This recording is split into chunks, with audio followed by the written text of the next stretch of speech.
Hi, you're the first one here. Hi. How do you pronounce your name? Is it Lori or Laura? How do you pronounce your name? Lore. Hmm, just how it's spelled. All right, I'm Kristen.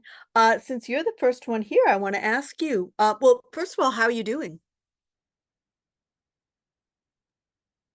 I'm doing okay. I'm okay. Ouch. Sorry. How is school going?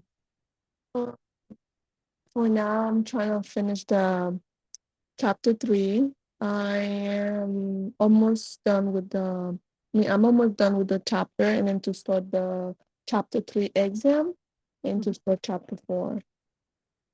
Okay, great. And I will hang in there. Okay. Do you have anything in particular that you would like to talk about today? Just one few I got. Oh, we have another person joining us. Hello, Donna. I'm sorry. I was asking if there's anything in particular you would like to cover today.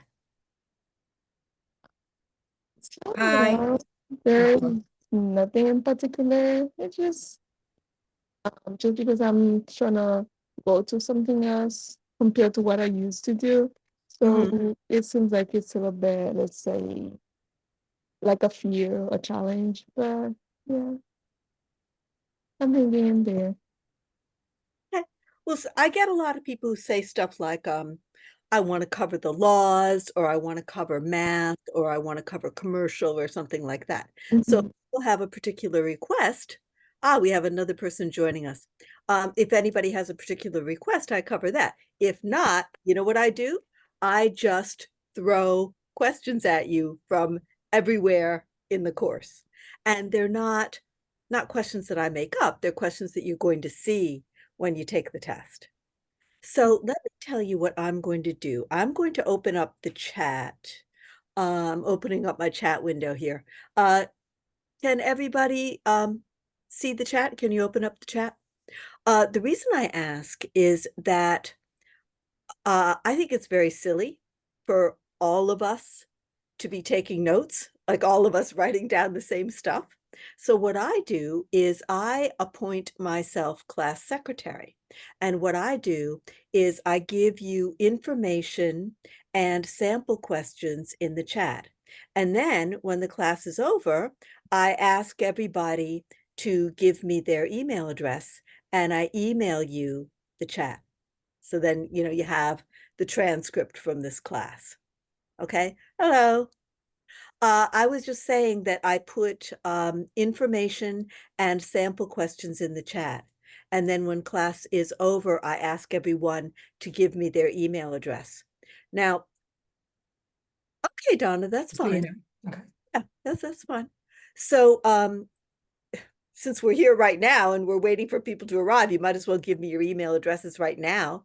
If you can type into the chat your email address, then I'll be able to send you the notes at the end of class.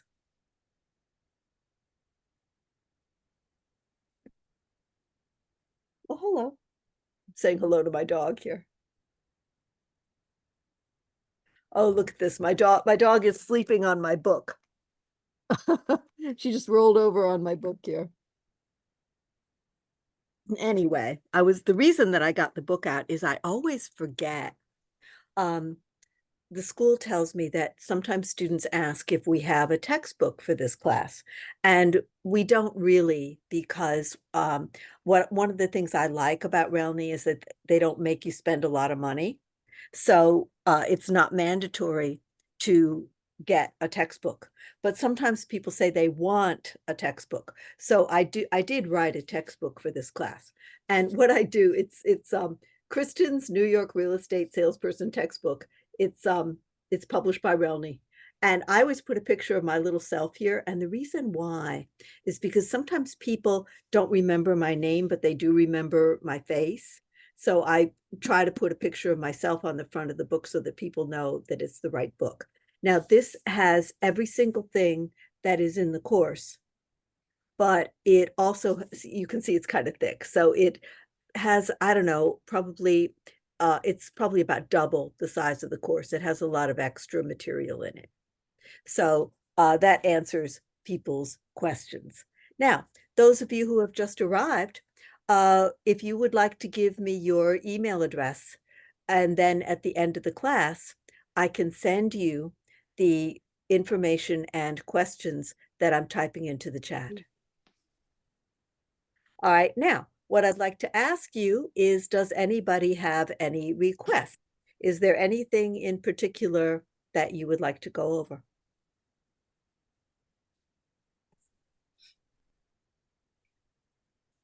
Are we talking strictly content about the course, or going after the course, or what kind of, I or mean, does it I'll matter? answer any questions that anybody has. Okay. Well, I don't want to jump in front of anybody. If anyone has questions about the course and like what's going to be on the test, let them go first. I have my questions are for the post course. Understand. Okay. Okay. So frequently this happens. Like I get people who come in and I say, is there anything in particular that people want to study? And everybody says everything. So, okay, we'll study everything. So that's not a problem. What I do is I go over what's on the test. Now, how do I know what's on the test? Well, I know what's on the school test because I wrote the course. All right. And I know what's on the state test because I've had over 100,000 students, and the students go downtown, they take the test, they email me what the questions were. So I would have to be stupid if I don't know by now what's on the state test. So before we really get going, because we still have people arriving, Kevin, you want to ask me what you wanted to know? Yeah, just give me 1 second to look at my notes I put here.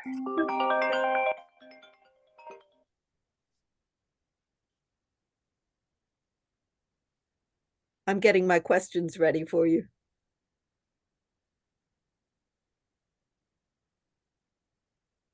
So a couple things. I'm getting emails from prospective real estate brokers. I'm just wondering, like a lot, like maybe like 5 a clip. I'm wondering what questions I should be asking them. Like, how do you know what a good broker is? Like, if they're going to actually be decent mentors. Uh-huh. Um, and then I have questions about fees, but that's probably for later. Yeah, so that would be my first one. Like, what questions should I be asking, or like emailing back to some of these brokers that are looking for people fresh out of the course? Or should I be wary of this? Like, I'm being solicited. I'm not used to it. No, I Okay. wouldn't worry about that. Um, because at RELNY, they screen the brokers, and I know all the brokers, they know all the brokers. And so they go out of their way to make sure that there's like nobody exploitative or anything like that. But that's a very good question, because students are always asking me, what should I say in interviews? Okay, the first thing that surprises me is that a lot of students are reticent to ask, what is the commission split? In other words, if I do a deal, how much money does the brokerage keep and how much money do I keep? And that's the commission split. And a lot of students are reticent to ask that question. So like, that's a really important thing to know. Like, if I take this job, how am I going to be paid? All right. Now the answer to that though is like, what if they say, well, we pay you 35% and we keep 65%. You might go, that sounds like a terrible deal, right? But then the follow-up question is, well, what services am I getting for the split? Because I have a student in my broker class who runs her own brokerage, and what she does is she only gives her salespersons 35% of the commissions, but she finds them has a rental business. She finds them the tenants. She finds them the properties. The salespeople show the properties. Then she calls the managing agent and makes sure the deal goes through. In other words, she hands the deals to her salespersons on a silver platter. What's your phone number? Yeah, right. Unfortunately, she closed her shop because of maternity. She had a child, and she told me she didn't want to work anymore. She wanted to take care of her child. So unfortunately, she closed her agency because I used to refer people to her like crazy. But my point is that that sounds like a terribly low commission split. But if she's handing me deals on a silver platter, I'll take 35% commission split. So you see, that's the important question, is what's the commission split? And then what are the resources that your firm offers for that commission split? And then another really good question is, if I join your firm, are there any upfront expenses? Because I'll tell you a funny story. I was going to join a firm, and I showed up my first day. They go, "Hi, Kristen, great to see you. That'll be $1,500." I go, $1,500 for what? And they go, "Oh, well, you have to pay for the database, and you have to pay for your professional insurance, and you have to pay for your subscriptions and, your trade association and all this stuff." And I said, "Sayonara, baby." Like, I thought that was excessive. So those are the types of questions to ask. And then the Yeah, other thank thing you. I was that is going to ask you about really, fees. I'm sorry to cut you off. I was going to ask about fees and MLS fees and whatever other fees. Right. So, okay. yeah. Then the other thing that's really important to students is they all want to know what kind of training the company offers and what kind of database they offer. I mean, I'll give you an example. There's a company, it no longer exists, this company, but they were a pretty terrible company. And I used to say to my students, like, why do you work for this place? And they would tell me how much they hated it and everything. I said, why do you work for this place? And they said, you know why? They have the best database for property inventory in town. So that's really important, because what are we selling? We're selling properties. And so if they have the best inventory in town, that's a really big advantage. So two other questions would be to ask about their training and to ask about their database, their inventory of properties.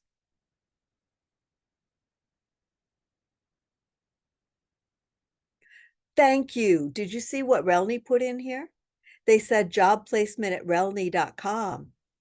Okay, my mistake. I should have mentioned it. I assumed that, Kevin, that maybe you had already spoken with job placement at RELNY because you were getting communications from brokers. But that's a wonderful, wonderful idea, and I wish I had put it in the chat myself. All right, so job placement at RELNY, that's a really wonderful resource that this school offers. And I've taught at a lot of schools, and not all schools offer it, so this school does. All right, let's see if we can get down. Now, I always like to start with a math question, and the reason why is that most people don't like math. And so there's an old saying about do the worst first. So I have a question for you that is totally on the state test. Pam's house is worth $200,000.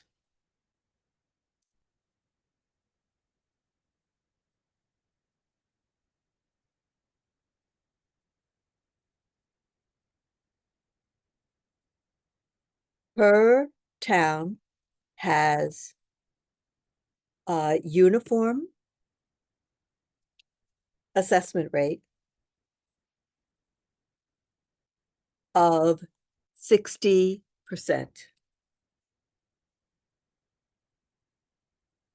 What is the assessed value of Pam's house? Okay, now people in this class are at all different places in the course. Some people have finished the course, some people are just starting the course, and some people are in the middle. So if you haven't gotten to the tax chapter yet, I'm just quickly going to tell you. All right.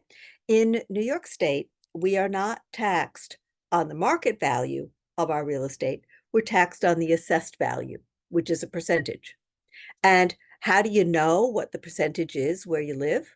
They tell you. They send you a letter. So like, for example, if you live in New York City, every January, New York City sends a letter to every single person who owns property in New York City. And they tell you, here's what we think is the market value of your real estate, and here's the assessment rate. So the good news is we're not taxed on the market value, we're taxed on a percent of the market value. And where Pam lives, she's taxed on 60% of the market value of her property. So what's the assessed value of Pam's house?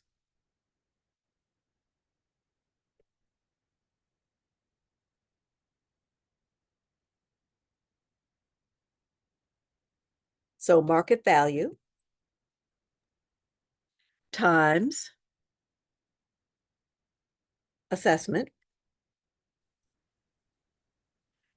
equals assessed value.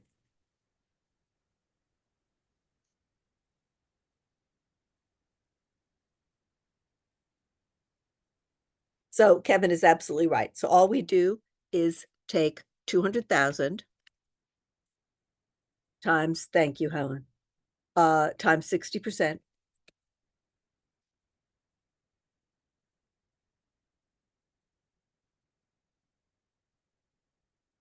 equals 120,000.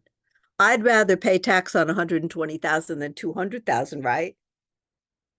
Okay, now the follow-up question. Tax rate is 5%. What is Pam's annual tax? Woohoo!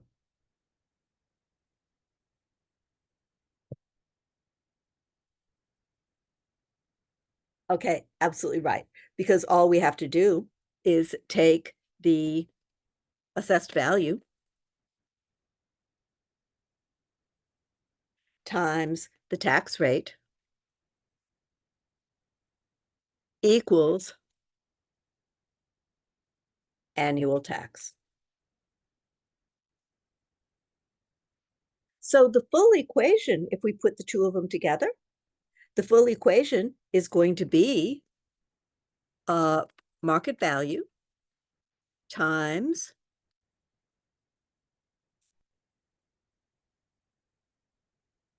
assessment rate times tax rate equals annual tax. You must know this, okay? You must memorize this. It is on the school test and it's on the state test. So you must know this. Now, it's pretty easy because it's third grade math. I mean, in third grade, we learn multiplication. So it's pretty easy. So we don't have to worry too much. But I guarantee it's on the test.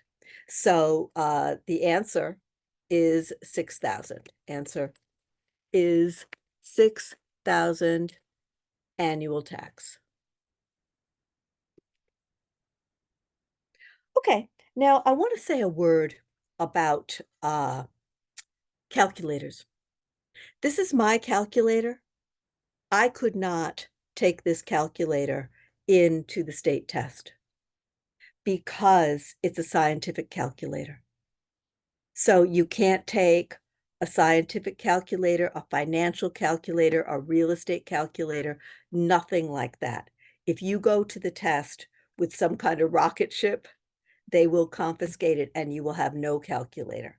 So you have to bring an El Cheapo from the dollar store. You need a very basic one that all it can do is it can do like multiplication, division, square root, percent. There you go. Just like Helen has. There you go. El Cheapo wins the day. And if you're like me, you bring three of them. I'm like the person who gets insurance on my insurance. All right, let's try uh one from the school test. And what I'm going to do is I'm actually going to jump around. I'm going to jump around among subjects because that's what the test does. The test does not follow It doesn't follow your course. It doesn't follow your textbook. They just jump around with all different things. And by the way, as a hint, when you take the state test, I don't know why, but for some reason, they put all of the math questions on the last page.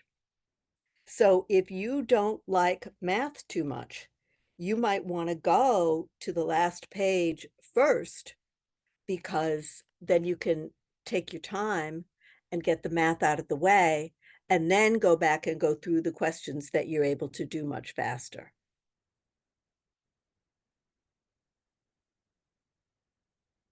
Okay, which is not a pollution threat in outdoor urban air? Carbon monoxide, particulates, radon, or tropospheric ozone? Tropospheric ozone is smog.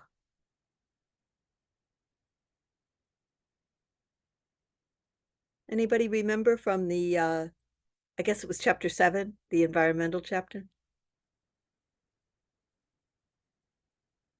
Okay, well, let's go through it. Carbon monoxide comes out of cars, right? So yeah, that's pretty bad. Particulates is really bad, because particulates is like, what it sounds like, little particles that are in the air, but they're tiny, tiny little particles. So they are so small that our lungs can't expel them. So tiny particulates are really dangerous in outdoor urban air. Tropospheric ozone is smog. We know smog is dangerous. Radon is the one that is not a threat in outdoor urban air. Okay, so I'm going to type it here. Radon is not a threat in outdoor urban air. It is a terrible threat indoors. Radon is a gas that comes naturally from underground. If it gets into outdoor air, it just disperses.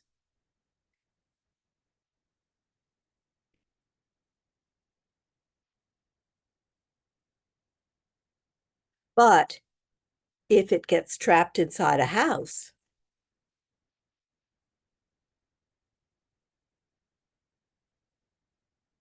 it is dangerous to breathe.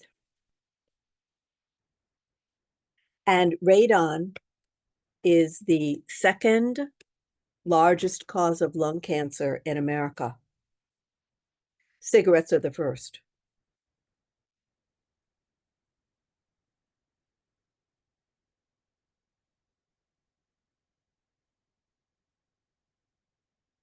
Now, radon,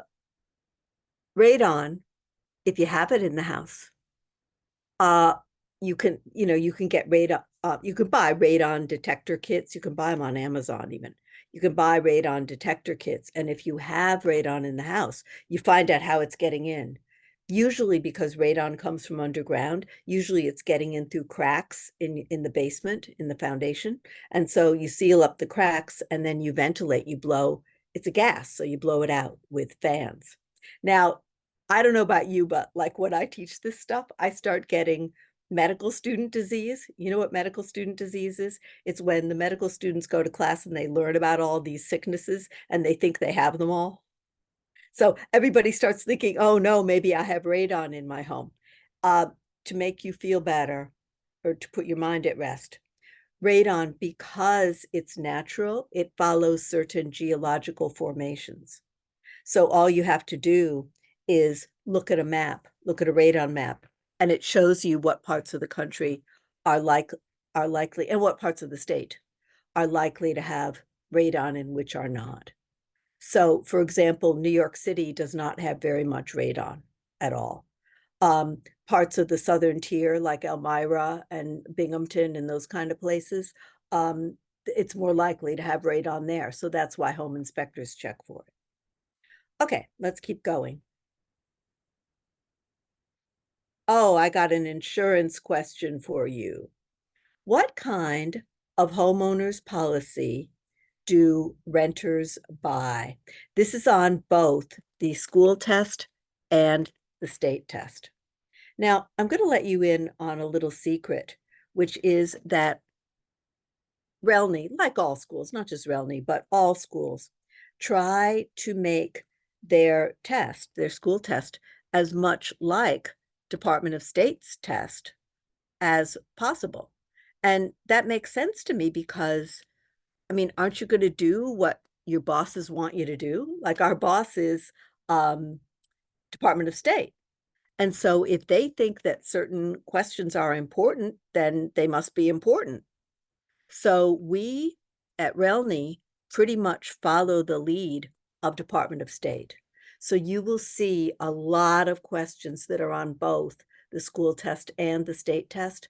And you will see that the school test really follows the lead of the state test. They try to be as much like the state test as possible. And I think all schools do that.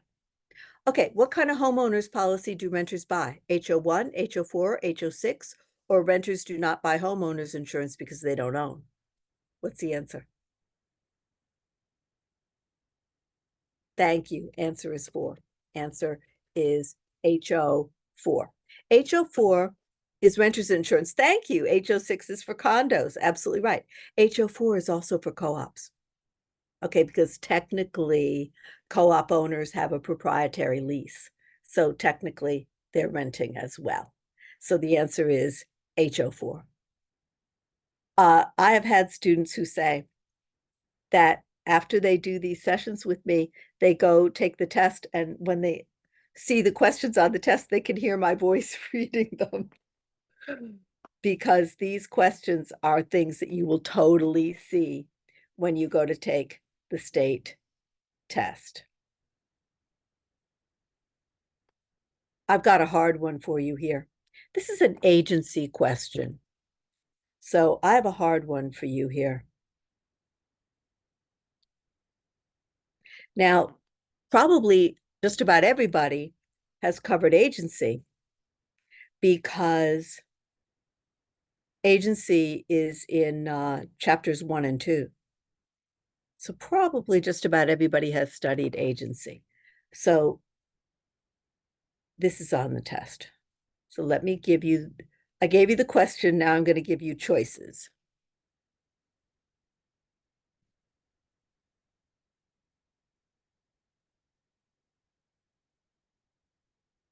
Now, what's difficult about this is that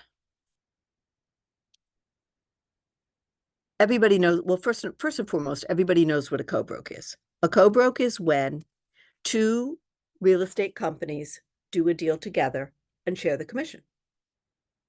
All right. So usually what happens is you get the listing broker and they sign a contract with the seller of the property.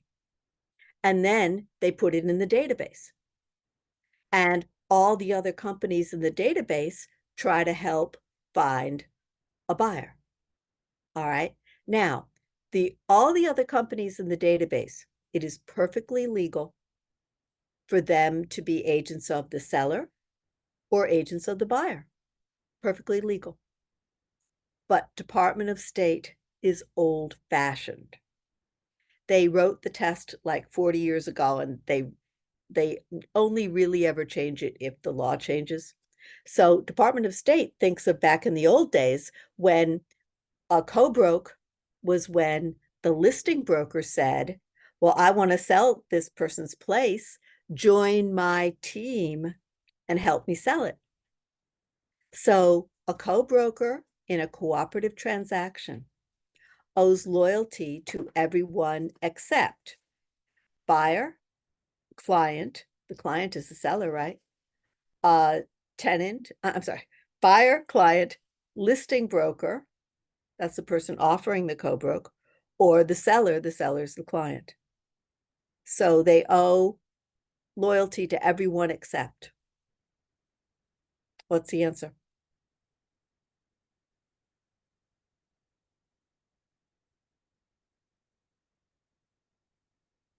Okay, The answer is the buyer. Now, you might not agree with that. You might say, well, wait a second, a co-broker can represent a buyer. Yes, they can. But of the four choices, it says they owe loyalty to everyone except. The client and the seller are the same person. And the listing broker is the agent of the seller. So three of them are the seller on the seller's team, and the other one is the buyer. And they're asking you to choose which is the odd one, which is the odd man out. So they owe loyalty to everyone except. So it would be impossible to owe loyalty to the buyer, the client, and the seller if you're a co-broker. See, there's no combination of three there that works, except the combination of you owe loyalty to the client, the listing broker, and the seller, but not the buyer. That's the only combination that makes sense. Can I So ask you real quick? I'm sorry. gladly. I know this is confusing, and that's why we're going over it. No, that makes sense to me now. It's like I started listing, and I was like, listing, seller, those be the same. I was like, some client, I don't know, but in my mind, I'm getting co-broke, commingled with, not to use that word, but mixed up with dual agency. Right. Are they the same thing? Am I right? They're different, right? Okay. I'm glad you That's asked where that question, because I'll yeah. clarify it right here and now. So a co-broke, and see, it's funny, in New York City, we call it a co-broke. I think they do it upstate as well, but Department of State calls it a cooperative transaction, or a co-broker. They call them a cooperative brokerage. So they use the long word. So a co-broke, which is a cooperative transaction,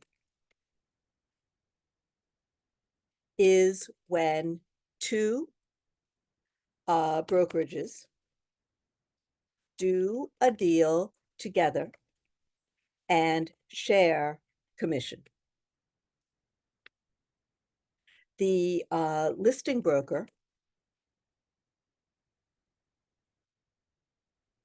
has a contract with the seller, so they always represent the seller. A co-broke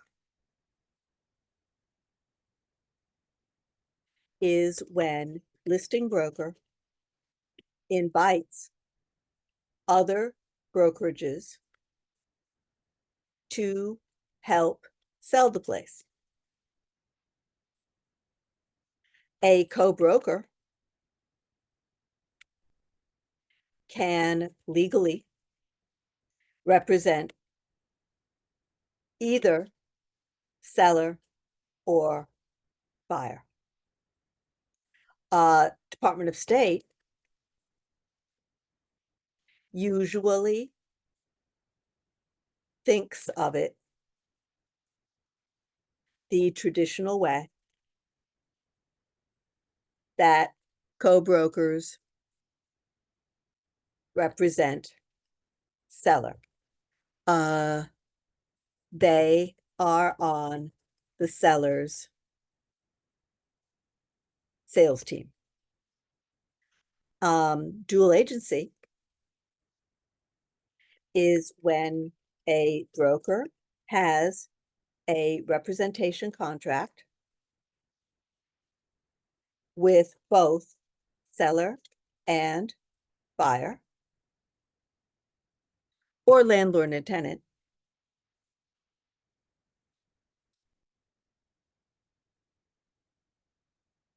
at the same time in the same deal. Okay?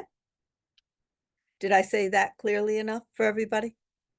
And those of you who just came in, I want you to know that these notes that I'm giving you that have information and questions, if don't worry, you didn't miss anything. Like if you didn't make it on time, you didn't miss anything, because I am going to take everybody's email address, and at the end of the class, I will email all these notes to you.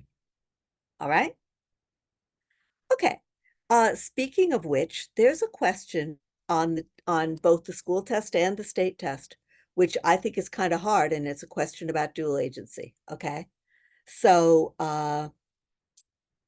which fiduciary duty is impossible in dual agency? And your choices are loyalty, confidentiality, thank you,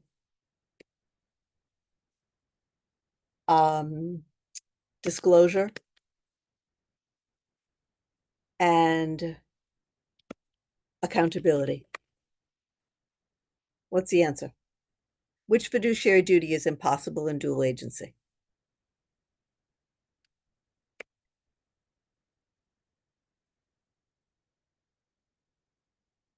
Ah, very good. Loyalty. Yes.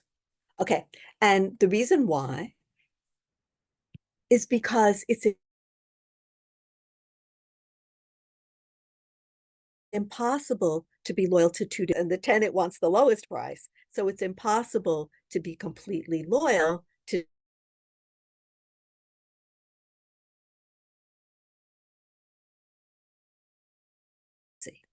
Now, Pam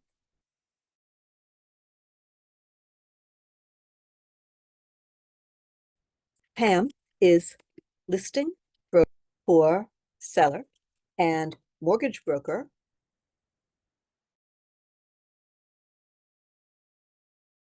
the same sale.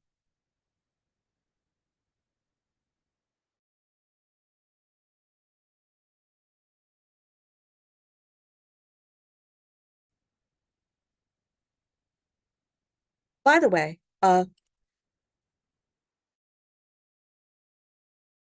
don't worry, just come back to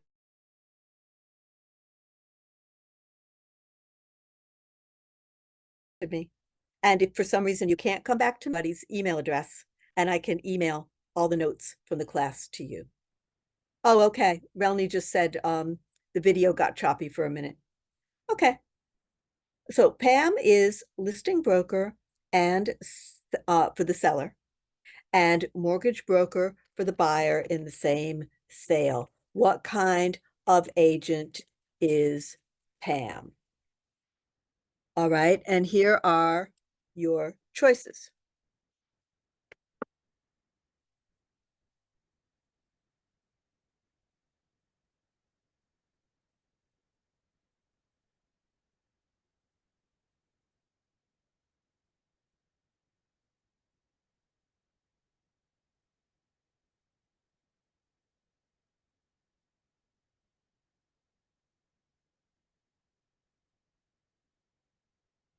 Okay, Pam is listing broker for seller and mortgage broker for buyer in the same sale. Thank you. She's a dual agent because she's doing one thing for the seller and one thing for the buyer at the same time. She's not a general agent. A general agent does many things for their client.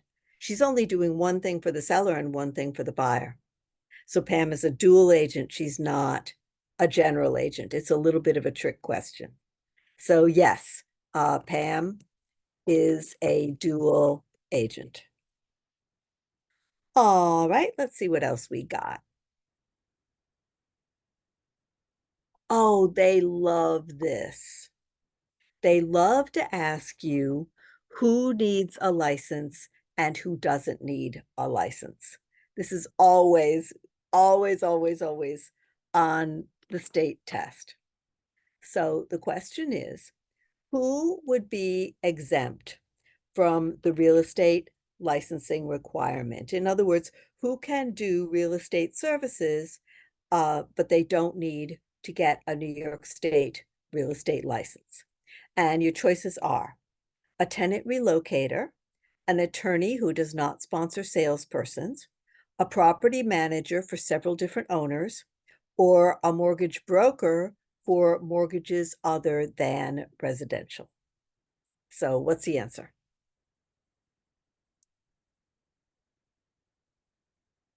Thank you. It's the attorney. Absolutely right. It's the attorney. Okay. So, let me do that for you. Answer is the attorney who doesn't sponsor salespersons. If an attorney, and let me put it differently, an attorney only needs a real estate license if they open a brokerage and hire salespersons. Otherwise, they can do real estate services all the time, all day, for payment, and don't need a license. Now, the part of this question that I think is really tricky is choice D. Choice D is a mortgage broker for mortgages other than residential. Okay, mortgages other than residential, that's commercial, right? So in choice D, when they say mortgages other than residential, they mean commercial mortgages. Now, a lot of people don't know this, but you and I, salespersons and brokers, can legally do commercial mortgages. We cannot arrange residential mortgages because of consumer protection. So the only ones who can do residential mortgages are mortgage professionals, like mortgage loan originators, mortgage brokers, mortgage bankers. Mortgage professionals are the only ones who can do, licensed mortgage professionals are the only ones who can do residential mortgages. But we can do commercial mortgages. Now, my dry cleaner does not have any kind of license, so he cannot do any kind of mortgages. All right, so let me type this here. A person with no license at all can never arrange mortgages for someone else for payment. But a licensed real estate salesperson or broker can legally arrange commercial mortgages only. A licensed mortgage professional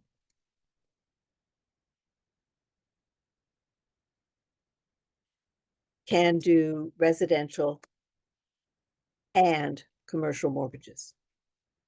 Now, I got to tell you the truth. Even though legally I could arrange a commercial mortgage, I wouldn't do it. I don't think I have the knowledge and skill to do it. So I've never done a commercial mortgage. Every time anybody has ever needed a commercial mortgage, I always refer them to a mortgage professional. But legally, I suppose I could do it.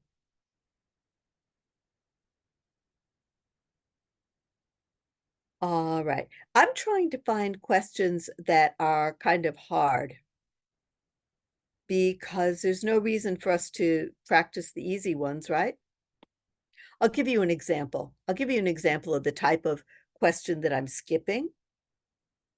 Here's the type of easy question that I'm going to be skipping. What kind of agent is a broker who represents only the purchaser? Okay, and here are your choices.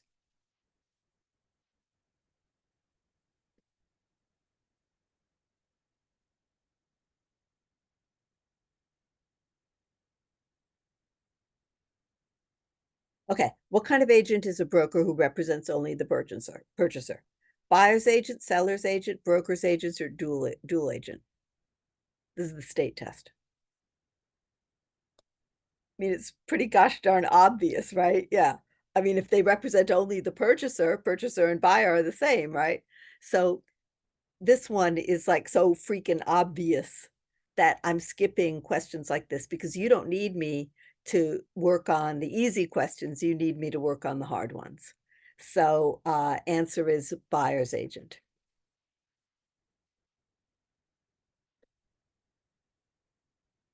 By the way, the most common multiple choice answer is C. I don't know why, but for some reason, test writers seem to favor answer C. Now, I had a student who took the state test and he ran out of time. And if you leave questions blank, they're just counted wrong. So you have to answer something.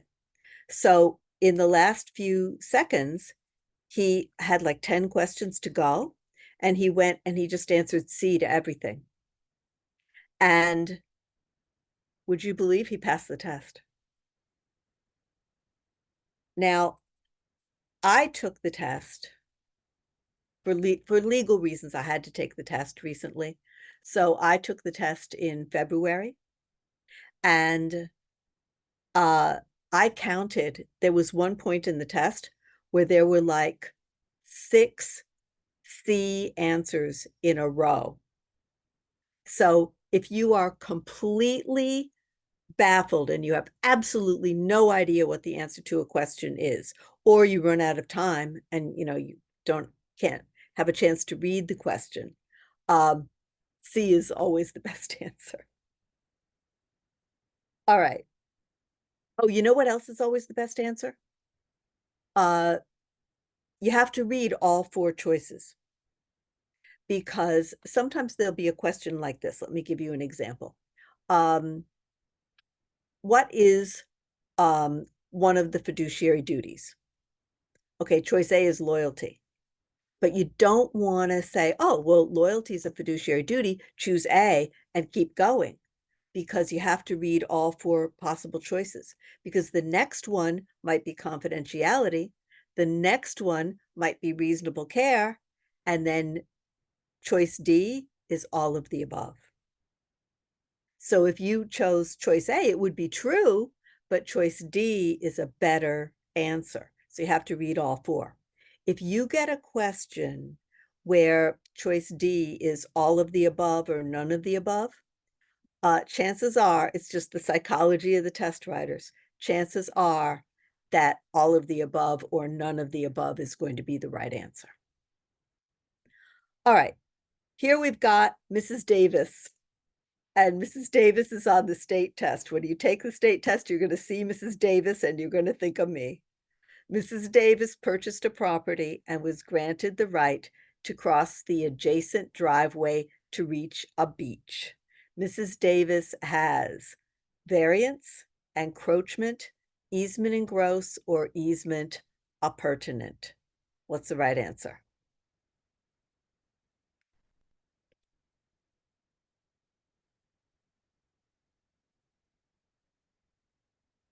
Very good. So a variance is a zoning change. And what Mrs. Davis has an easement, which has nothing to do with zoning.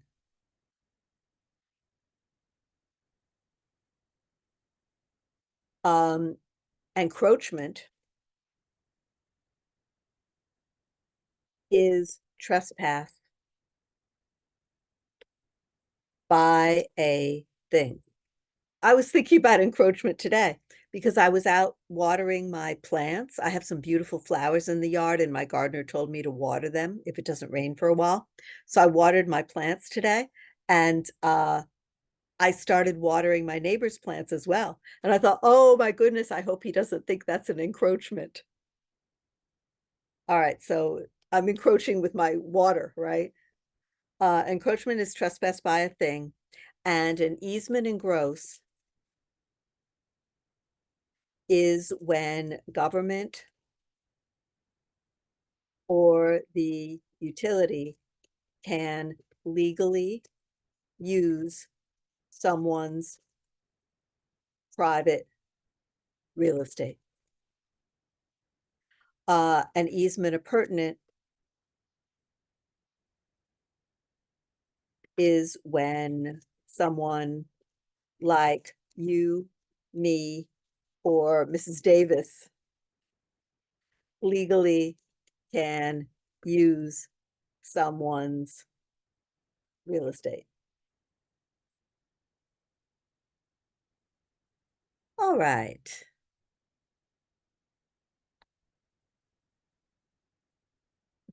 Okay, I've got a mortgage question for you.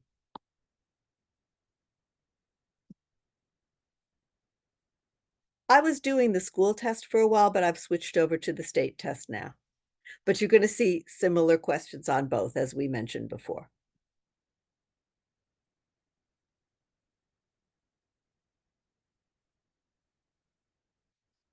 The question is, what does amortization mean? And here are your choices. Depreciation of a mortgage property over a period of time, gradual repayment of debt on an installment basis over a period of time, determination of the principal mortgage balance that is due at any given time. What happened to D? Oh, okay. I've got the last one.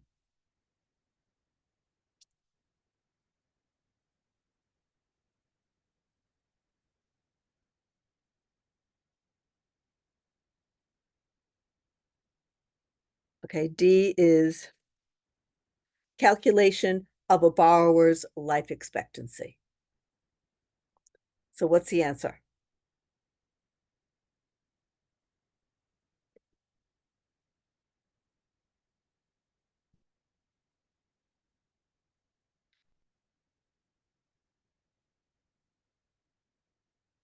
Absolutely right. Amortization is payment of a debt over time. Now, we know that in English, mort means death, like mortician or mortuary or something like that. So amortization means that you're killing off a loan. Okay. So you are going to pay, pay, pay. And every time you pay, the loan amount goes down, right? The amount that you borrowed from the bank goes down every time you pay. So your principal, the amount you borrow, your principal goes down, down, down, down, down until the loan is dead. So they call that amortization. You're killing off the loan.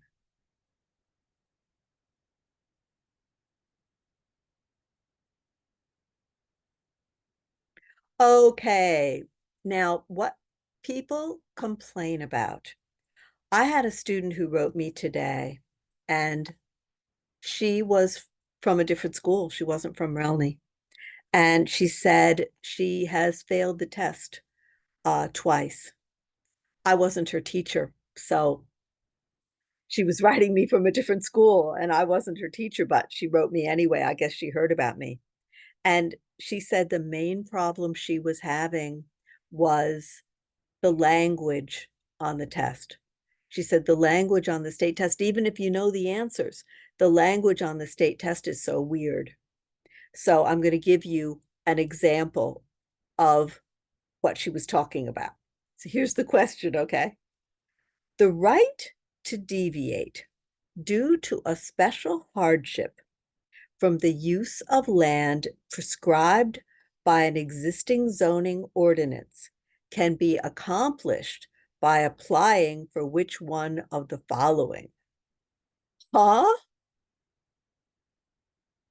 Okay, so what I think they're trying to say, okay, um, what I think they are asking is, what is it called when you get an exception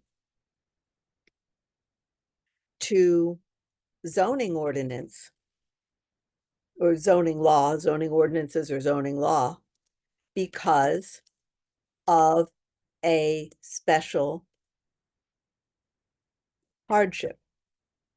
And a special hardship is usually financial. In fact, it's like almost always financial. Okay, so here's the question again. The right to deviate due to a special hardship from use of land prescribed by an existing zoning ordinance can be accomplished by applying for which? Okay, so what is it called when you get an exemption to zoning law because of a special hardship? So what do you apply for? All right, what do you apply for to get an exemption? And the choices are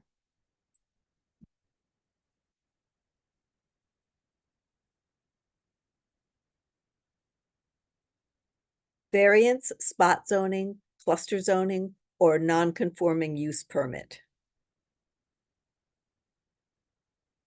Thank you. Answer is variance. I think Kevin's ready for the test, huh? Because he's been getting the answers right so far, right? Not to say that other people aren't. It's just that Kevin's been chiming in a lot. Okay, so yes, answer is variance.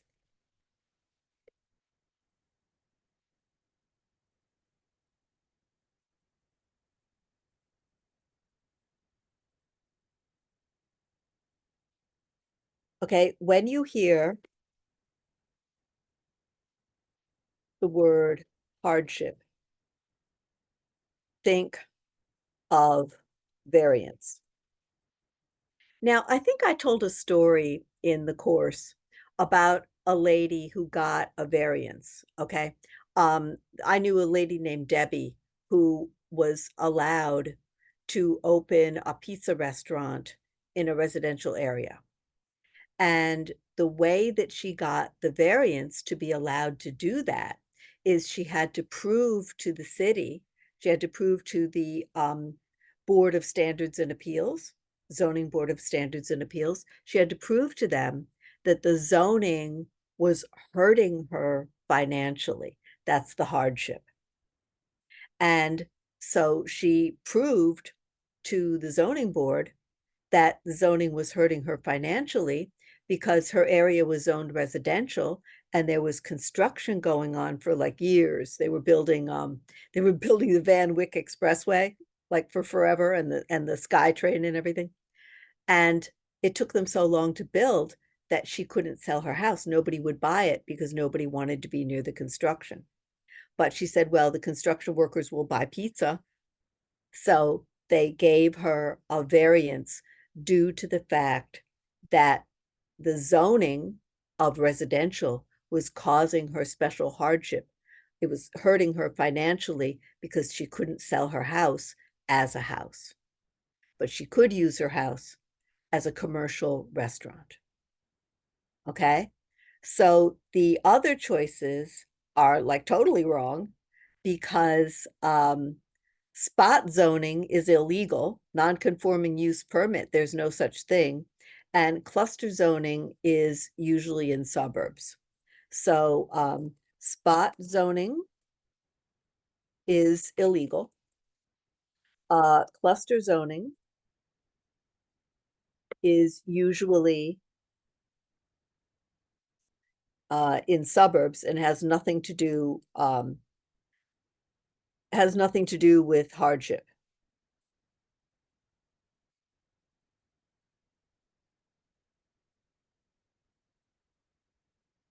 And no such thing as non-conforming permit. But there is non-conforming use. What's it? There's a not that comes up somewhere else, doesn't it? That's when it's like an old building that gets grandfathered in. Is that what I'm thinking of?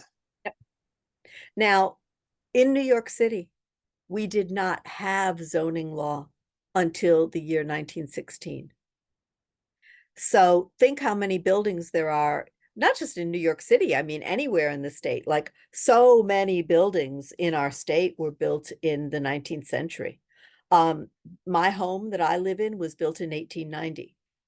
So if you think about all these buildings that were built before we even had a zoning law, all those buildings are non-conforming. They don't follow the zoning law because there was no zoning law to follow. So when they made the zoning law, what are they going to do? Tear down all those buildings? Of course not. So those buildings are non-conforming but legal. Now, New York Times did a study a few years ago, and they found that 40% of the buildings in Manhattan are non-conforming. Probably because almost 40% of them were built before the zoning law was even there.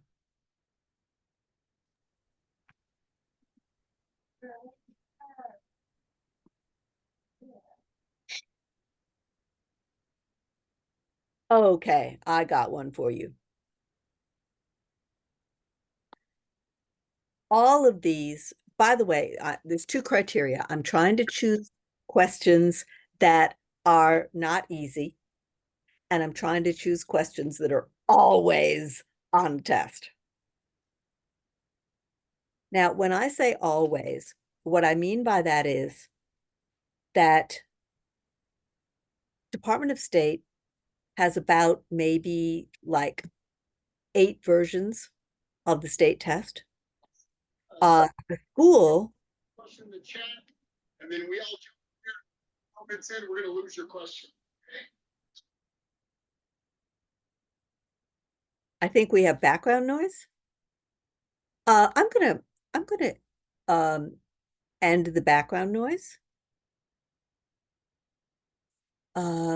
And if you want to talk, all you have to do is unmute yourself and talk to me. Okay, I'm just closing out the background noise. Now, what we were saying is that there's 8 versions of the state test. There's 3 versions of the school test. So there are some questions that are only on one of the 8 state versions. And then there are other questions that are on like every single one.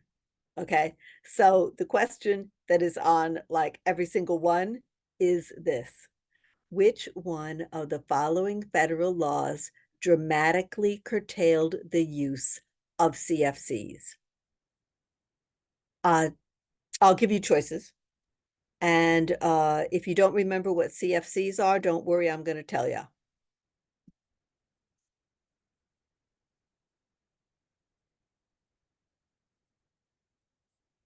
Okay, Clean Air Act, Safe Drinking Water Act, Superfund, or Comprehensive Environmental Response Compensation and Liability Act, that's CERCLA.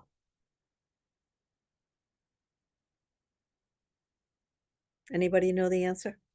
See, if you don't know the answer, it's good, because that means that we're learning something that is definitely on the test. Okay, the answer, thank you, Kevin. The answer is Clean Air Act.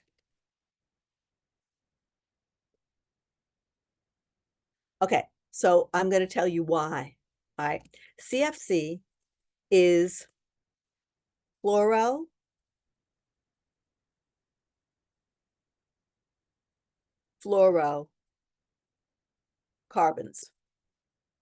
CFCs used to be used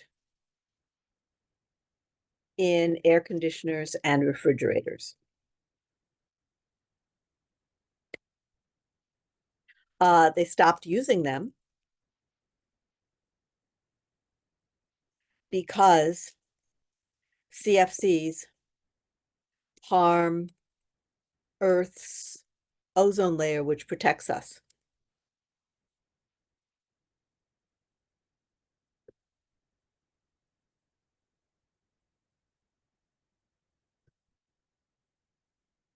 Okay, so let me explain.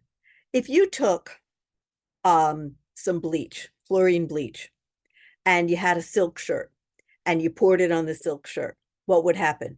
It would like disintegrate the fibers. It would rot the fibers. You'd destroy your silk shirt, right? If you poured concentrated chlorine bleach onto a silk shirt. That nasty chlorine is what does all the dastardly work, because what happens is these CFCs, they leak out of air conditioners and refrigerators. They go up into the air, and one of the nasty chlorines breaks off of the CFC, and it grabs the oxygen out of the ozone layer. And no more ozone layer. The ozone layer is what is protecting us from getting fried by the sun. It's protecting us from getting skin cancer and stuff. Okay. So yeah, so that's why we had to stop using CFCs. So the United Nations had an international treaty to stop CFCs. The US signed it. So the US had to come home and make a law against CFCs. So they added CFCs to Clean Air Act. Okay, so that's always on the test. And then there's another question where they will ask you what substance destroys the ozone layer. And I don't even have to give you choices. We know what it is, right? The answer is CFCs.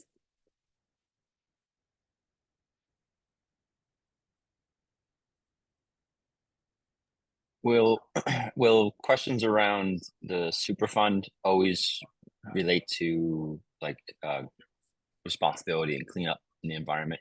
Like Yes. I always see that as a question. It's like who would be responsible or liable for cleanup and environmental disasters? And it's always the answer is always Superfund.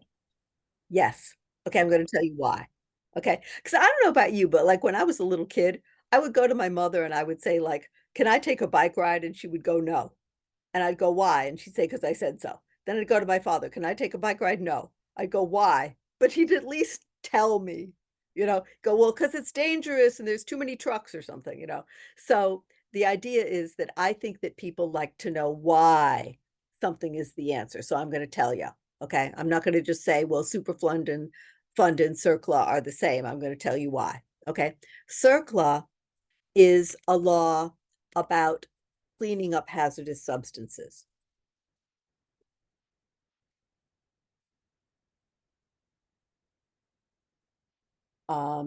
Really, it's about hazardous sites, like when a site gets contaminated, okay?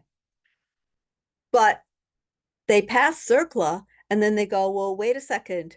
What if we can't find who did this?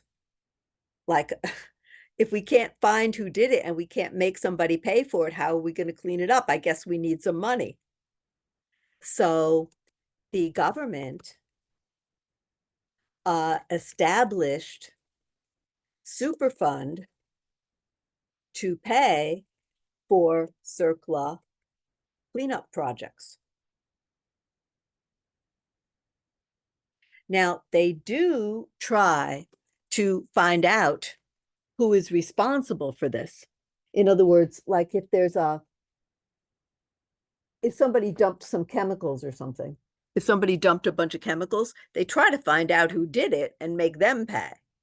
But sometimes they can't because maybe it happened like a long time ago, or maybe the company has gone out of business and doesn't exist anymore, or something like that, or the people died or something like that. So it isn't always possible to make the perpetrators pay for the environmental damage. Sometimes Superfund has to do it. So here's another question that is on the state test, all right? What do they call people who may be legally responsible, legally, I'm gonna say legally liable under CERCLA for an environmental hazard? And the answer is potentially responsible parties. That's on the test. All right. Now, just for your interest, this is not on the test. All right. But the federal government allowed Superfund to get down really low. Superfund went down to like $250,000 at one point. It was ridiculous. And we have a whole bunch of Superfund projects that are going on in New York State. In the New York City area, we had the cleanup of Newtown Creek and we had the Gowanus Canal. And those had to stop temporarily because Superfund like ran out of money. And so they had to replenish Superfund.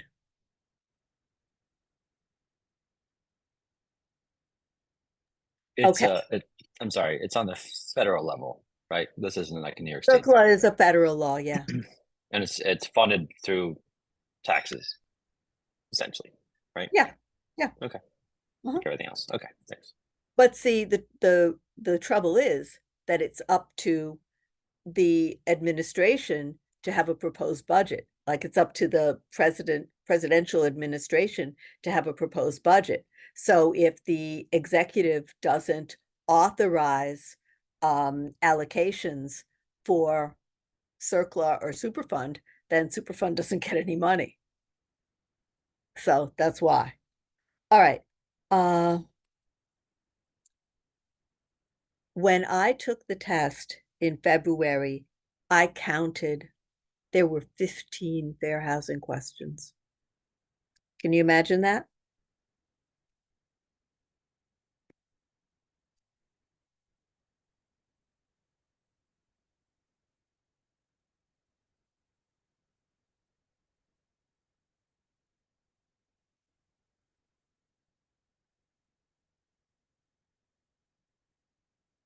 What is it called when banks or other companies refuse to grant mortgage loans or issue insurance policies based solely on the geographic location of a property?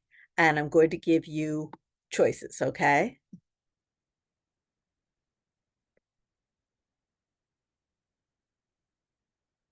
Blockbusting, price fixing, steering, or redlining? What's the answer?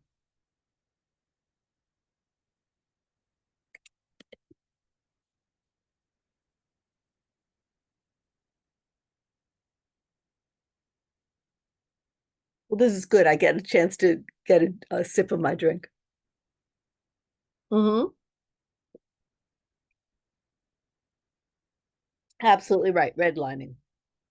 Now, let's review steering, blockbusting, and redlining because they love them on the state test. So, steering comes from steering a car. So, like, if you are, let's say you're taking an Uber and you're showing property, and you say to the driver, steer this Chinese guy to Chinatown, steer this Italian guy to Little Italy, or something like that. Steering means showing real estate in areas based on the person's ethnic identity. I'm going to say, or other protected group.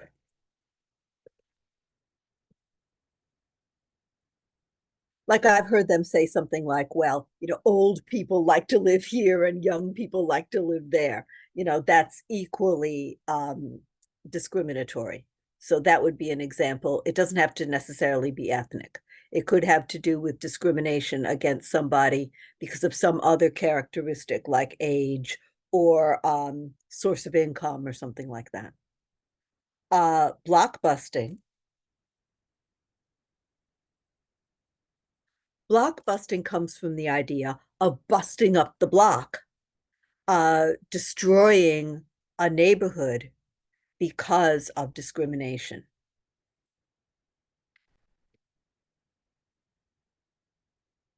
Usually what they do is they try to scare owners to sell for discriminatory reasons.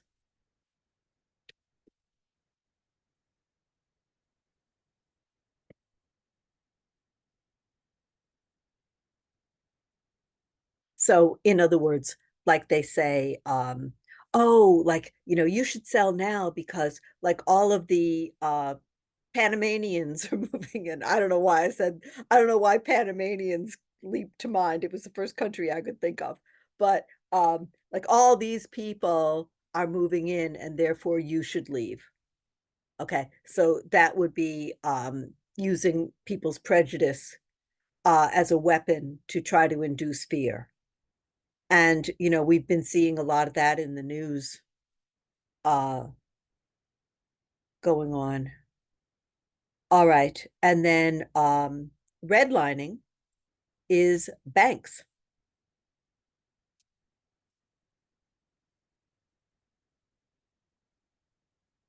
Is when banks refuse to do business in certain areas because of the characteristics of the residents in those areas. Okay, so redlining, interestingly, was actually invented by the government. And the government, like way back in the 1930s, and this is well documented. I mean, you can still find in libraries, you can still find manuals from the government that they advise banks to do redlining. Okay, but the idea was that the government was saying to people, well, you want to do uh, mortgage businesses, you want to do mortgage loans in areas where the people have good credit. And so the government went and drew all these red lines on maps. Okay. And unfortunately, they drew the maps that were pretty much along demographic lines. And so any area that was a minority area, they'd stick a red line around it. And that wasn't fair because, like, if I apply for a mortgage, it doesn't matter, how good the credit of my neighbors is. What matters is how good my credit is.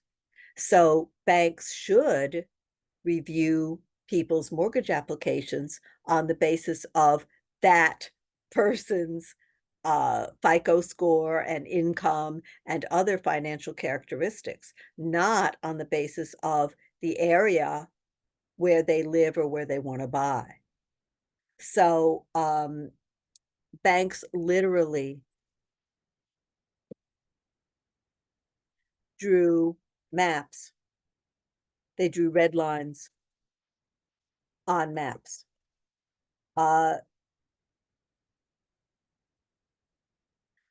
This is illegal because mortgage applicants should be judged on their own financial qualifications, not those of the entire neighborhood. Okay. Now, what they're going to do on the state test is for every question, they have to have 4 possible choices, A, B, C, D, right? So they're going to ask you a question and the choices are going to be steering, blockbusting, redlining, but then they need a 4th one. So for the 4th one, they always go for the Sherman Act. All right. Now, Sherman Act has nothing to do with uh fair housing. Okay, so let me type that for you. Sherman Act has nothing to do with fair housing. It has to do with commerce. So if you see any fair housing questions where One of the choices is Sherman Act or price fixing or group boycott. It is wrong. Okay?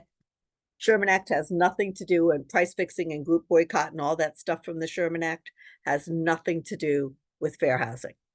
Now, I want to give you a fair housing question that I got wrong. And you're going to be smarter than I am. You're not going to get it wrong. Okay. What law was the first attempt by the federal government to require equality in mortgage lending opportunity? What law was the first attempt by the federal government to require equality in mortgage lending opportunity? And here are your choices, okay?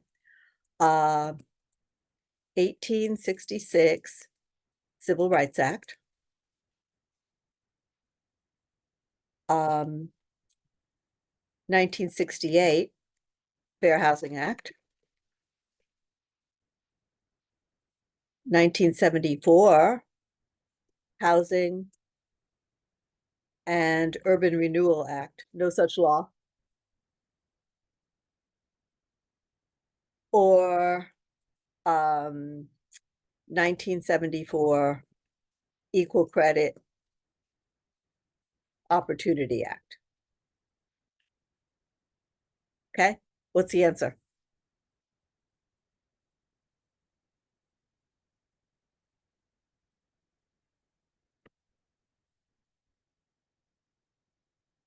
Answer is B. Answer is B. Very good. Answer is B. Thank you. Very good. I got it wrong. I thought it was 1866 Civil Rights Act. Now I'm going to tell you why I thought that. If you read 1866 Civil Rights Act, which I have, okay, it gives everybody in the United States, regardless of race, it gives everybody equal opportunity to do just about anything that you could do with real estate. So, and it lists everything you can do. And thank you, it did not control the banks. It said everybody has an equal right to buy, sell, inherit, more, they don't say mortgage, rent, sue, give evidence, write deeds, all kinds of stuff, right? It doesn't mention banks. So 1866 Civil Rights Act never mentions banks.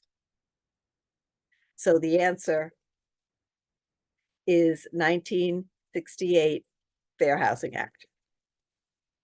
So you got to be smarter than I am. By the way, let me ask you a question. Is this is supposed to be a 1 hour class or a 1.5 hour class? I was just going until you stopped. That's kind of what I do. Me too. Okay. Yeah. Because let me tell you why. Let me tell you why. I think it's nobody wants a teacher who's watching the clock. So I don't watch the clock. I just keep going. And then I start to notice, oh, wait a second, people are leaving, like they're getting hungry. And I start to notice that people are leaving. So I think the class is supposed to end at 7:30, but if you're with me, I'll keep going. Okay. Now I'm about to give you a question that is always on the state test. All right. It's the lovely old theater. Okay, everybody hates this question. A lovely old theater, which local residents want to remain in its present state, is being put up for sale. They must appeal to which agency? And I'm going to give you choices. Everybody hates this question because it's very possible to argue about it. It's debatable. Zoning department, building department, architectural review board, or landmark preservation commission? What's the answer? Who are they going to go to?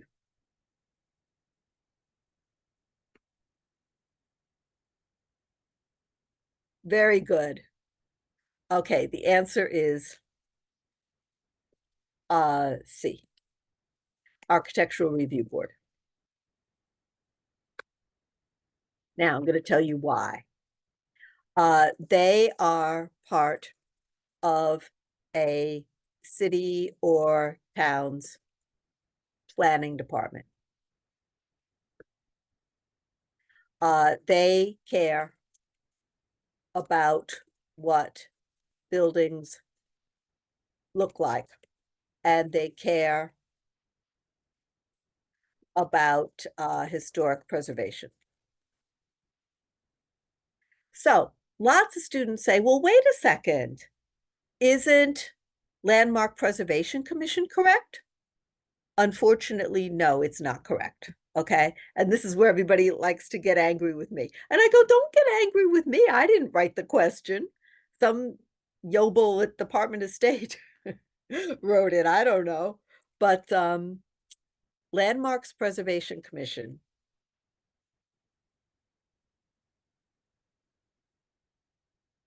is wrong because several reasons. One, it is only in New York City. Now, other cities certainly have organizations to preserve history. They just don't call them Landmarks Preservation Commission. They might call them something like the Historic Agency or the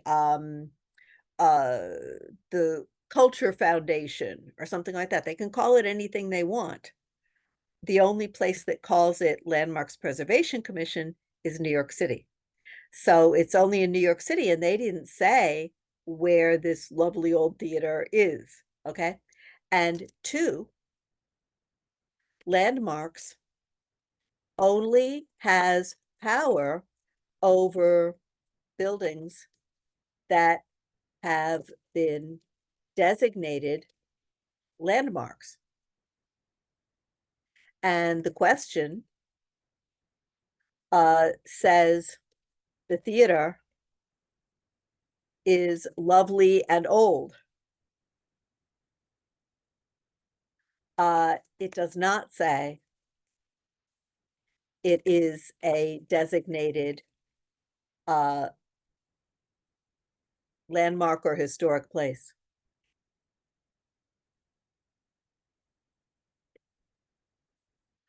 Interestingly, I found something out today that I didn't know, which is my grandfather's house is a on the National Register of Historic Places. I never knew that before. So a place could be registered on the local level, like with Landmarks Preservation Commission, on the state level, because New York State has a state register of historic places, or the federal level, which would be National Register of Historic Places. That's the one that my grandfather's house is on, the national one. But if you want to build something, you get a building permit from your local government. So you go to the architectural review board of your local government to preserve the old theater. Okay. So to preserve the old theater,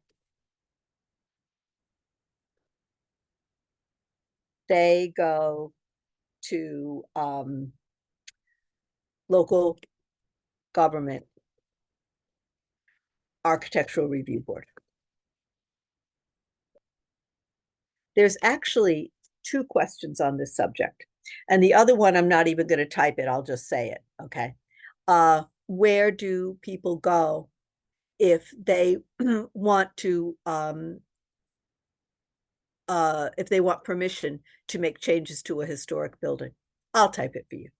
Where do people go Where do people go if they want to make changes to a historic building? And the answer is Architectural Review Board. Now, there was a case that happened recently where there was the zoning department, the Architectural Review Board and the zoning department, they designated a neighborhood to be a historic area. And some guy went and illegally put an extra penthouse on top of, he had a 4-story building. He put a 5th-story penthouse and they made him tear it down. They will do that. So they have to go to the Architectural Review Board. All right.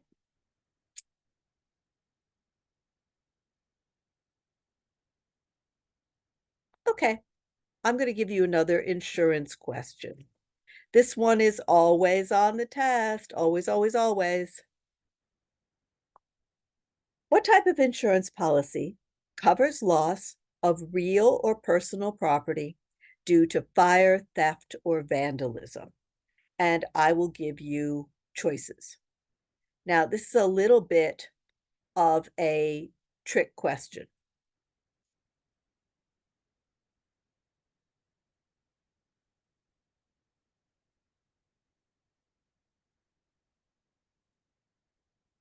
Okay, what type of insurance policy covers loss of real or personal property due to fire, theft, or vandalism? Title, dwelling, liability, or property. Now, while people are thinking, I just want to say something. If you do have to leave, I mean, you're always welcome to leave. If you do have to leave, please put your name, not your name, your email address. Please put your email address into the chat for me so that I can send you the transcript of this session that we had. Okay?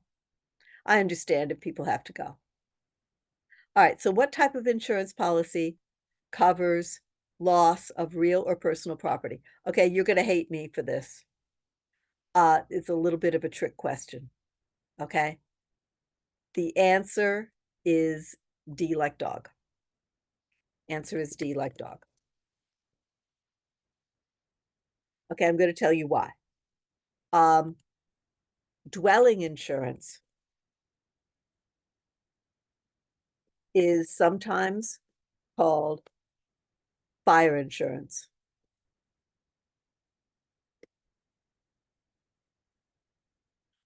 Because it doesn't cover very much stuff. Thank you, no theft in dwelling. Okay. It covers fire, but usually not theft or vandalism. Now, the reason why I say usually not is that you can get, I forget what they call them, extensions. You can get like an extension policy that does include that stuff. So it's possible you could buy a dwelling policy and then get extended coverage. Okay, so it's possible. All right, but generally speaking, dwelling insurance covers fire. All right, but property insurance covers all kinds of stuff, including fire, theft, and vandalism. Okay, so for example, remember how we talked about HO4 before, which is renter's insurance? Okay, renter's insurance does cover theft and vandalism. So sometimes a landlord will get dwelling insurance to cover fire. And they rent the house to a tenant with the requirement that tenant get HO4 property insurance to cover all the other stuff. How is property insurance different than homeowners? Homeowners is a package policy. So I always say,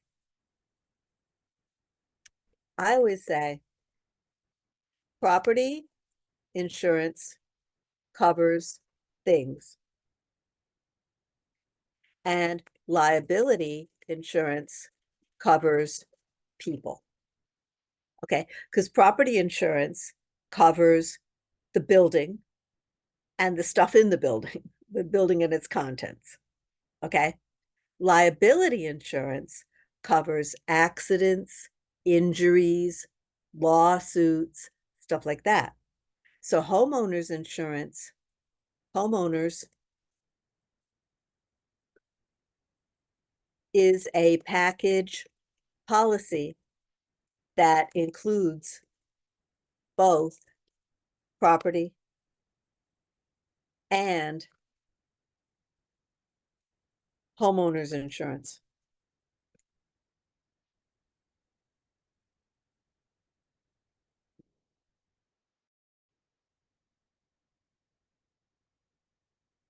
All right, I'm going to see if anybody was listening to me at the beginning of the class. I'm going to give you a question that is similar to the very first one we did. And I'll see if people get it right. HO4 and HO6 are types of property insurance for homeowners. Well, I mean, it's misleading because yes, it's for homes, but it could be for renters. So it isn't like homeowners is a little misleading. Oh no, so my question is, HO6 and HO4 insurance, does it include liability or is it just property? No, I said homeowners insurance is a package policy that oh, stupid me. I wrote it wrong. I typed it wrong. I'm I'm sorry. sorry. That's all right. I'm That's just what I meant. confused. Thank you for catching me. Thank you for Oh. catching me. Here's what I meant to say. Homeowners insurance is a package policy that includes both property and liability. That's what I meant to say.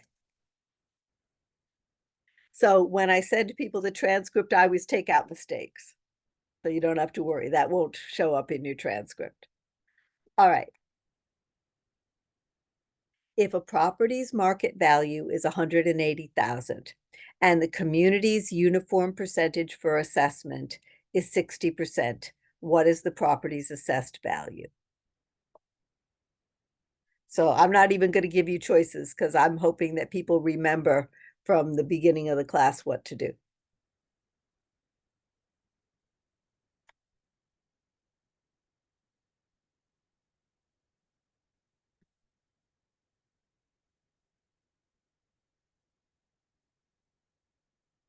Do you want me to give you choices? I'll give you choices.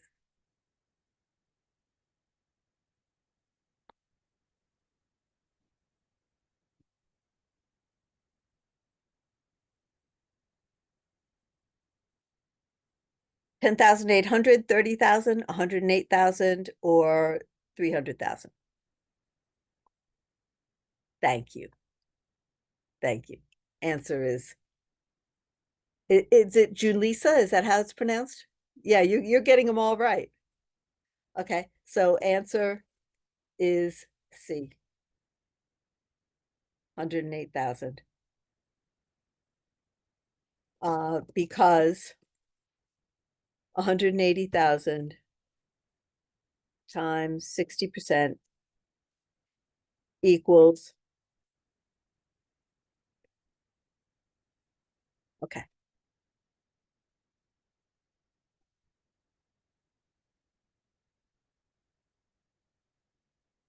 I'm gonna give you one. And The reason I think this one is problematic is that this is language that ordinary people don't use in New York State. They do use it in other states, but not so much in New York. Um, residential condos would be what type of property for purposes of tax valuation. And the words that we don't usually use in New York State are homestead and non-homestead and stuff like that.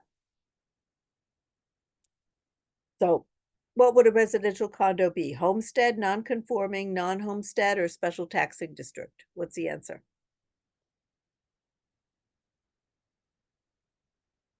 Thank you. Thank you. Homestead.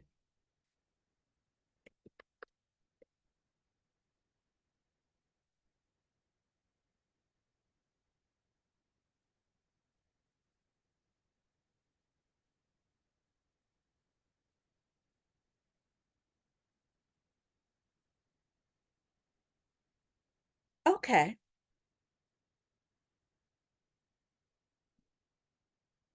I'm going to give you a commercial question. Now, these questions, as I said earlier, are always on the school and the state test. You're gonna see these questions on both of them. Which statement is used by an investor to estimate and project a property's future potential? I'll give you choices.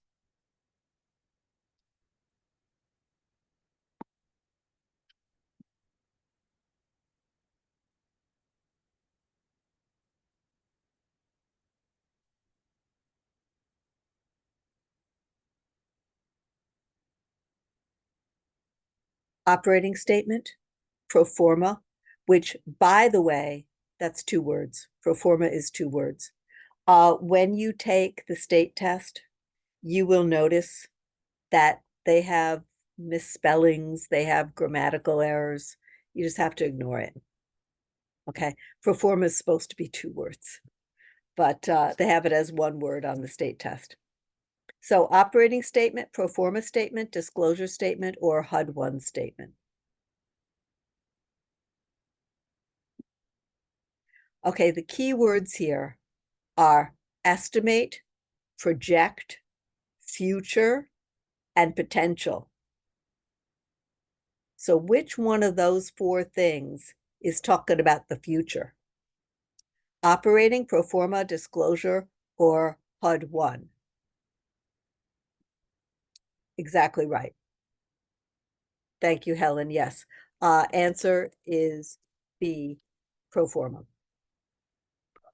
Okay, the reason why. Well, let me give you an example, okay?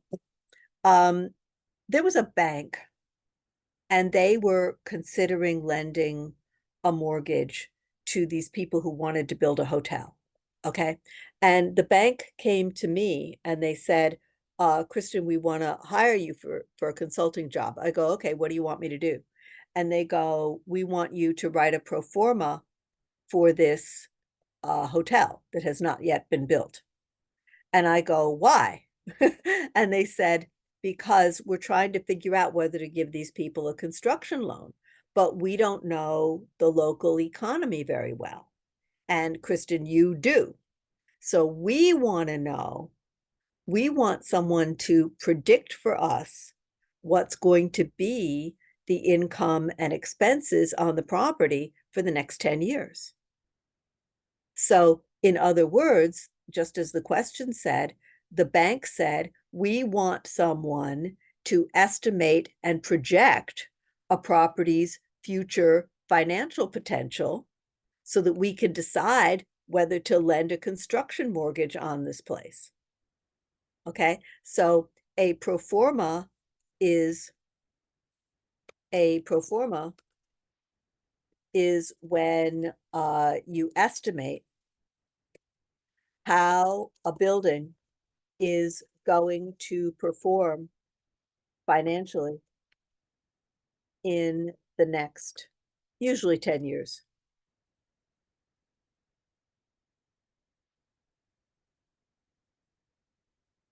Okay.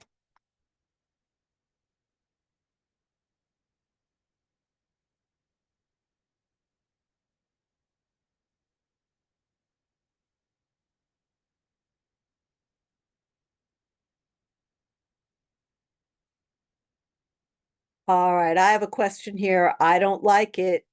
I don't think you're gonna like it either.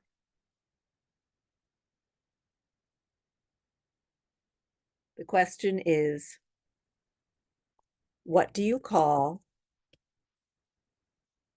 income tax advantages given to real property owners? Now, maybe you know the answer. What you're not going to like is you're not going to like the choices.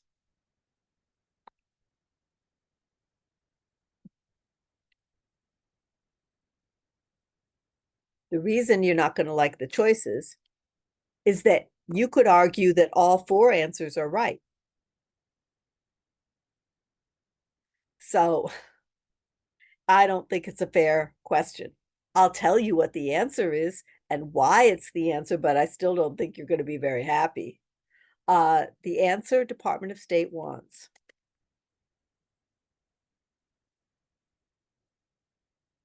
is shelters. Okay, I'm going to tell you why. Okay, breaks are slang. Loopholes are not intentional tax advantages by IRS, but are usually oversights or technicalities exploited by taxpayers. Deductions are wrong because there are lots and lots of tax advantages which are not deductions. Tax shelters includes deductions and many other types of concessions to taxpayers. So deductions is wrong because they are a kind of shelter. So please choose shelter on the test. I hate that question. I really do. I think it's an unfair question because I think all four answers could be right. Because you could even say loophole because it didn't say what are tax advantages that the IRS intentionally gives. I mean, just because it's unintentional doesn't mean it couldn't be a tax advantage. So personally, I think it's a poorly written question. You're going to see poorly written questions that you don't like. It's going to happen.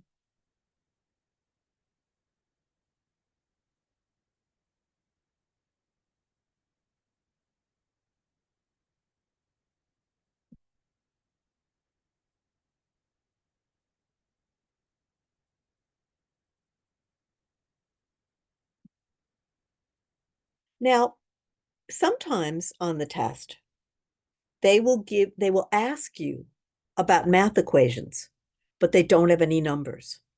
Like they'll ask you a math question, but it doesn't have any numbers in it. You don't need your calculator. Sometimes they just ask you about an equation. So here's an example. What is the word for the difference between rentable and usable area in commercial space? And here are your choices.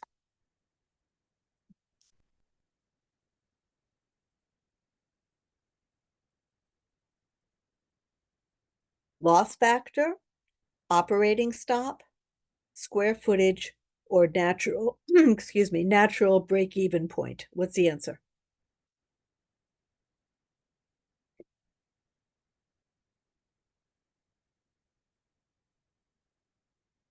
Exactly right.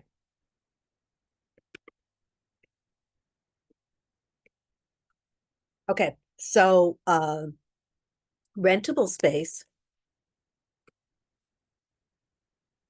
is the whole place that tenant rents. But there are certain areas that the tenant can't use for their business. Like bathrooms, hallways, stairs, etc. Those are called loss areas. And if it is a percent, it is called loss factor. So, rentable square feet minus loss square feet equals usable square feet. Okay, and which are we charged for? Rent, commercial rent is based on which type of square footage?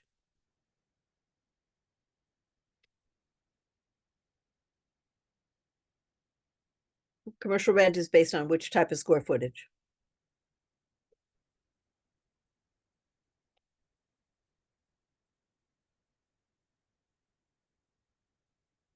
Rentable. You got to pay for the whole thing. Okay, so it's based on rentable.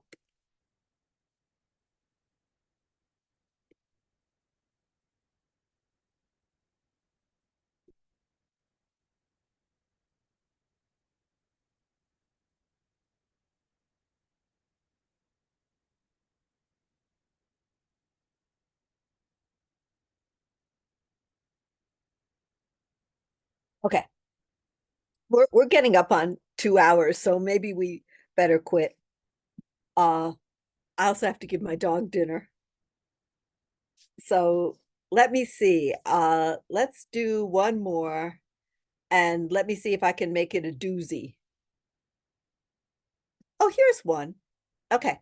This is a math question, but I don't think you need a calculator for it.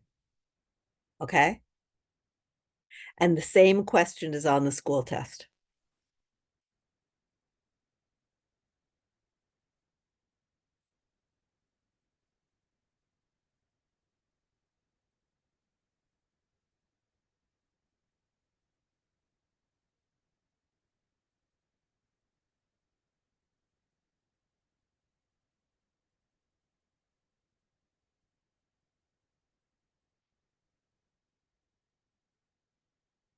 How much capital gains tax would a married couple have to pay if they sell their primary residence for a profit? Profit and capital gains are the same thing. For a profit of 350,000. So their profit or their capital gains is 350,000. How much tax do they have to pay? Zero. Answer is zero. Now, this is once again a poorly written question. First I'll tell you why the answer is the answer, then I'll tell you why I think it's poorly written. Okay, if a married couple has capital gains less than 500,000, it is not taxed. Okay, so the answer is no tax at all. Okay, but if it were going to be taxed, we couldn't answer the question anyway, because we don't know what tax bracket these people are in. It could be 15% capital gains tax. It could be 20% capital gains tax. We don't know because the question didn't tell us what tax bracket they were in. Okay, so it would be impossible for us to answer the question even if it were taxable. So yet again, a poorly written question. All right, I'll do one more. Okay, this question I take very personally. So I want you to get this one right because I don't want you to make me work. I don't want to work.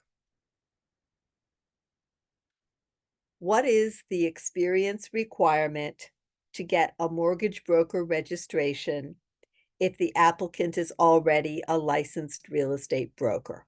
So here's what they're trying to say. Okay, I'm a broker, right? I decided I want to become a mortgage broker also. So if I want to become a mortgage broker also, I got to take a class and a test and stuff like that. But do I have to go out and get more experience in real estate? How much more experience do I have to get in real estate to become a mortgage broker? And I will give you choices.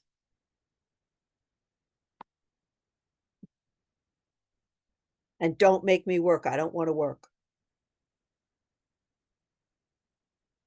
1 year, 2 years, 5 years, or no years. Thank you, Donna. No years. Thank you, Lena, Julissa, Helen. Thank you, Kevin. Thank you, everybody. You're not making me work. I appreciate that. Okay. The answer is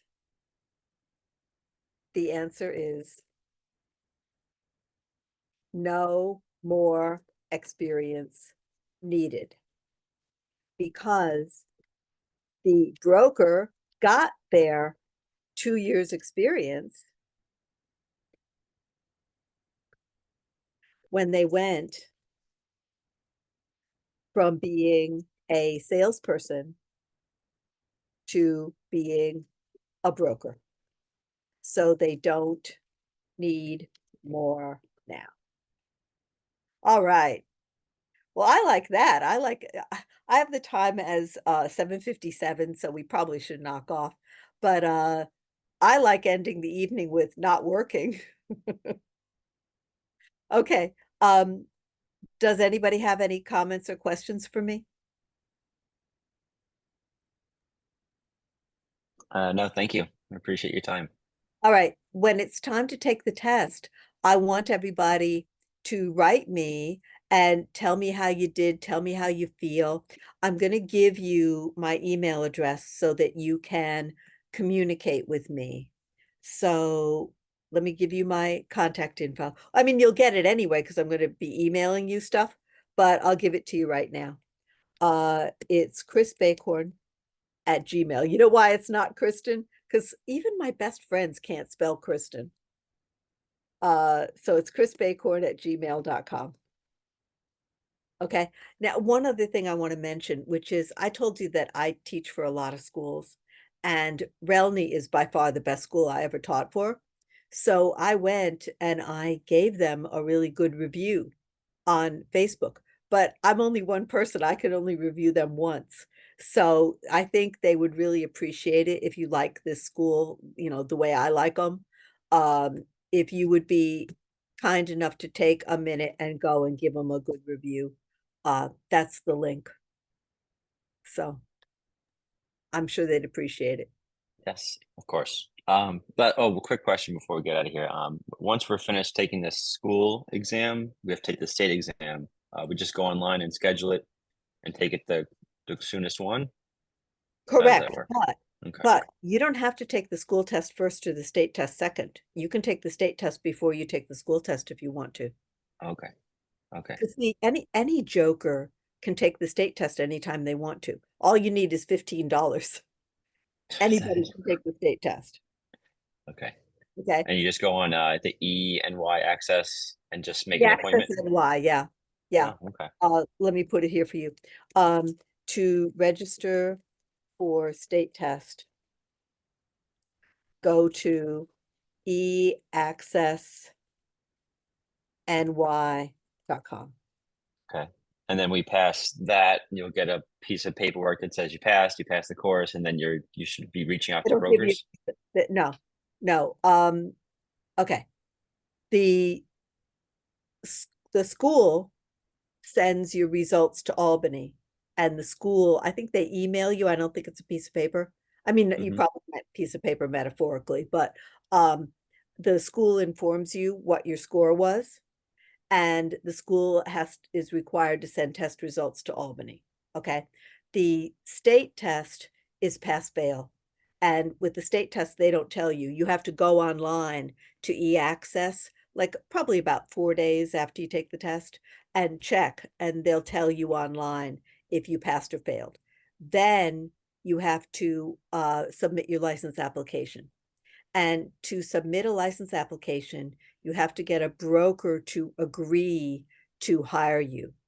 And so you can't get a license unless the broker approves your license application. So in other words, you can apply for a license online to Department of State, and Department of State is going to contact the broker, like pretend the broker's me, and they'll go, Kristen, do you approve this person's license application? Like, are you going to supervise this person? And I go, oh, yes, I'm going to supervise them. They're going to work for me. And so I approve the application, and then Department of State emails your license to me. Okay, clears it up. All right. Did everybody give me your email address? Because you can imagine the next thing I'm going to do is I'm going to get the transcript ready and send it out to everyone. And please give me a while, because it takes me a while. You know, I got to feed my dog, and it takes me a while to get transcript ready and send it out. But very good, very good. But I will send it out, but just please be a little bit patient, because it takes me a while. All right. So then I'm going to say good night to everybody, and I hope to hear from you. All right. Thank you for spending this time with me. Good night.